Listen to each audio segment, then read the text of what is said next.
Life style. இன்றைக்கி நம்ம ஒரு சூப்பரான மார்னிங் பிரேக்ஃபாஸ்ட் ரெசிபி தான் பார்க்க போகிறோம். இது மார்னிங் பிரேக்ஃபாஸ்ட் மட்டும் இல்லைங்க, இது ஈவினிங் ஸ்நாக்காக கூட உங்கள் வீட்டில் உள்ள கிட்ஸ்க்கு கண்டிப்பாக செஞ்சு கொடுக்கலாம். இன்றைக்கி நம்ம கார பணியாரம் தான் செய்ய போகிறோம். வீடியோக்குள்ளே போகிறதுக்கு முன்னாடி நம்ம சேனலை புதுசாக பார்க்குறீங்கன்னா மறக்காம சப்ஸ்கிரைப் பண்ணிவிட்டு பக்கத்தில் இருக்க பெல் பட்டனையும் கிளிக் பண்ணிவிடுங்க. வாங்க எப்படி செய்யுது வீடியோக்குள்ளே போய் பார்ப்போம். இன்றைக்கி நான் ஒரு கப் அரைச்ச மாவு எடுத்திருக்கேன். இப்போ இந்த மாவு வந்து நான் இப்போ தான் அரைச்சது. ஸோ இந்த மாவை நான் எடுத்திருக்கேன். பணியாரம்னாலே புளிச்ச மாவில் தான் செய்வாங்க. நான் இன்றைக்கி அரைச்ச மாவுலே செய்கிறேன். இது கொஞ்சம் டிஃப்ரெண்ட்டாக இருக்கும்.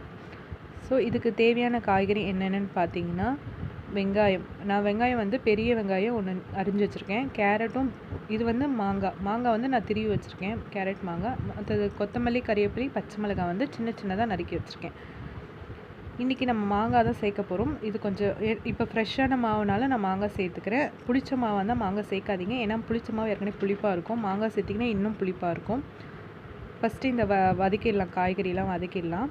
நான் ஒரு கடாயை வச்சுட்டு 3 டேபிள் ஸ்பூன் எண்ணெய் சேர்த்துருக்கேன். இதில் கொஞ்சமாக கடுகு சேர்த்துக்கிறேன். கடுகு பொரிஞ்சோடனே சீரகம் சேர்த்துக்கலாம். இப்போ இதில் நான் சீரகமும் சேர்த்துட்டேன். இப்போ நான் நறுக்கி வச்சுருக்கேன் வெங்காயம் சேர்த்துக்கிறேன். வெங்காயம், கறிவேப்பிலை, பச்சை மிளகாய் கூட சேர்த்துக்கலாம்.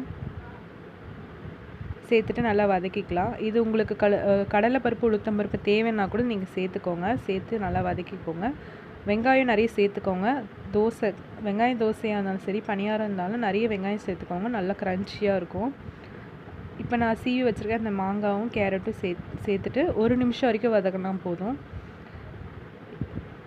லாஸ்ட்டாக நான் கொஞ்சமாக உப்பு சேர்த்துக்கிறேன். சேர்த்துட்டு கொத்தமல்லி தூவி இறக்கிடலாம்.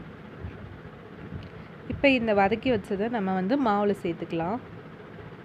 மாவுலேயே கொஞ்சம் உப்பு சேர்த்துருக்கேன். இப்போ நம்ம வதக்கினதுலேயே கொஞ்சம் உப்பு இருக்குது. ஸோ ரெண்டுத்தையும் மிக்ஸ் பண்ணிடலாம்.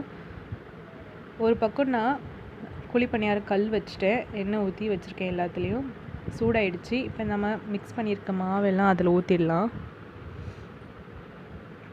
இந்த மாதிரி ஒரு குழிலையும் ஊற்றிடலாம்.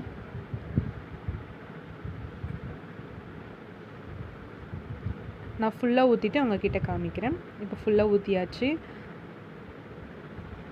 இப்போ ஹை ஃப்ளேமில் வச்சுக்கோங்க. ஊற்றும் போது லோ ஃப்ளேம்லேயே வச்சு ஊற்றுங்க. இப்போ ஹை ஃப்ளேமில் வச்சு ஒன்று ஒன்றா நம்ம திருப்பி போடலாம். நல்லா குக் ஆகட்டும். கோல்டன் ப்ரௌன் கலர் வந்த பிறகு நம்ம திருப்பி போடணும். இப்போ நல்லா கோல்டன் ப்ரௌன் கலர் வந்துருச்சு பாருங்கள். இப்போ நான் திருப்பி போடுறேன் ஒன்று ஒன்றா.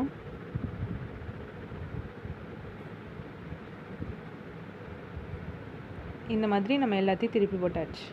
இப்போ இது வந்து ஒரு 2 மினிட்ஸ் வரைக்கும் லோ ஃப்ளேம்லேயே வேகட்டும். வெந்த பிறகு நம்ம பிளேட்டுக்கு ட்ரான்ஸ்ஃபர் பண்ணிடலாம். நம்ம சூப்பரான கார பணியாரம் ரெடி ஆகிடுச்சுங்க.